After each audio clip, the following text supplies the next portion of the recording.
আমার এক দিদাকে দেখছি গরম তাওয়ায় দুধ ঢালছে আর তার মধ্যে আবার শশাকে টুকরো টুকরো করে কুচি কুচি করে দিচ্ছে। আমি বললাম, আরে দিদা এটা কি বানাতে চলেছো? দিদা বলল, চলো আজকে এমন একটা জিনিস বানাচ্ছি তোমাকে সেটা দেখাই। তো পুরো ভিডিওটা দেখার আগে আমি তোমাদের কয়েকজনকে থ্যাঙ্কস জানাতে চাই। জার্মানি থেকে নেহা সরকার, বনগা থেকে ডলি বিশ্বাস, রাজস্থান থেকে চন্দনা বিশ্বাস, তোমাদেরকে অনেক ধন্যবাদ কমেন্টস করার জন্য। আর যারা আমার ভিডিওটা দেখছো তোমরা কোথা থেকে কমেন্টস করছো অবশ্যই জানাবে, আর আমি তোমাদের নাম পরের ভিডিওতে অবশ্যই বলবো। তো এইভাবে শশাগুলোকে এবারে উল্টে পাল্টে দিচ্ছিল দিদিমা। আমি বললাম, আরে তুমি কি করছো? শশাগুলোকে নিয়ে দুধের মধ্যে সেদ্ধ করছো নাকি? কি যে করছো তুমি, কি যে করো মাঝে মধ্যে আমি কিছু বুঝতেই পারি না। তো তোমরা অনেকেই বলো যে তুমিই তো সব রেসিপিগুলো দেখাও আর তুমি লোকের নাম দাও, কি দরকার তোমার পরের বাড়ি যাওয়ার? আসলে আমি যখন পরের বাড়িতে যাই তখন তো আর সেইগুলো ভিডিও করে তোমাদের সাথে শেয়ার করতে পারি না, সেগুলোই আমি বাড়িতে এসে ট্রাই করি আর সেটাই তোমাদের সঙ্গে শেয়ার করি। আজকে নিশ্চয়ই বোঝাতে পারলাম তোমাদের বিষয়টা। তো এইভাবে এটাকে 5 মিনিট মতন ফোটাতে হবে, আর তারপরে এখানে কিছু বরফ ইউজ করতে হবে। আমি বললাম, কেন বরফ কেন দিতে হবে দিদিমা? বলছে বরফ দিতে হবে একে ঠান্ডা আর গরমের রিয়াকশন দেওয়ার জন্য। আর এতে কি হয়? বলছে এতে অনেক কিছু হয় যেটা আমি তোমাদের বোঝাতে পারবো না, আমি এইটুকু জানি দিতে হবে তো দিতে হবে।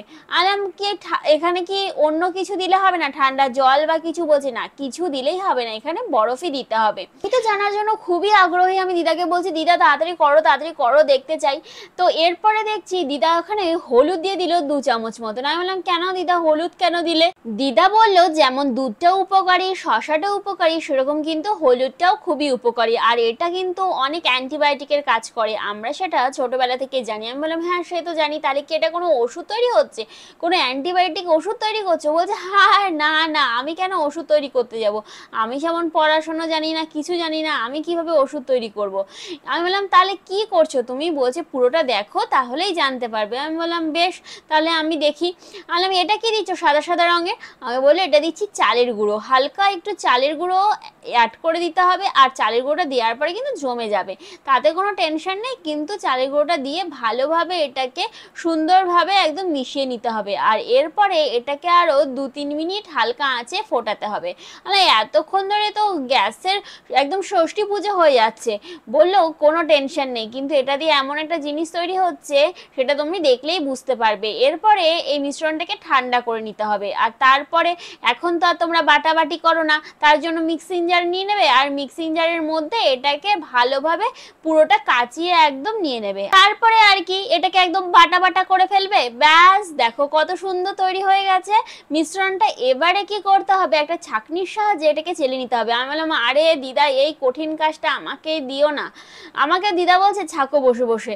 আমি বলছি, এইটা ছাঁকতে সব থেকে বেশি কষ্ট।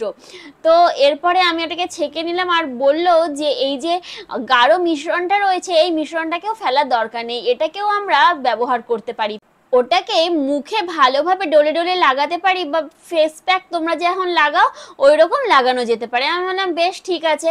বললো, এবারে যে পাতলা মিশ্রণটা রয়েছে এর মধ্যে 2 মুটকি গোলাপ জল দিয়ে দেবে, আর 1 চামচ মতন বেসন দিয়ে দেবে, দিয়ে ভালোভাবে মিশিয়ে নিয়ে এবারে হাত পা গলা যেসব জায়গাগুলো রয়েছে যেখানে যেখানে খুব নোংরা তোমার মনে হচ্ছে সেই সব জায়গাগুলোতে ভালোভাবে ডলে ডলে পরিষ্কার করে নেবে, কনুই হাঁটু এগুলো দেখবে কত সুন্দর একদম ঝকঝক করছে।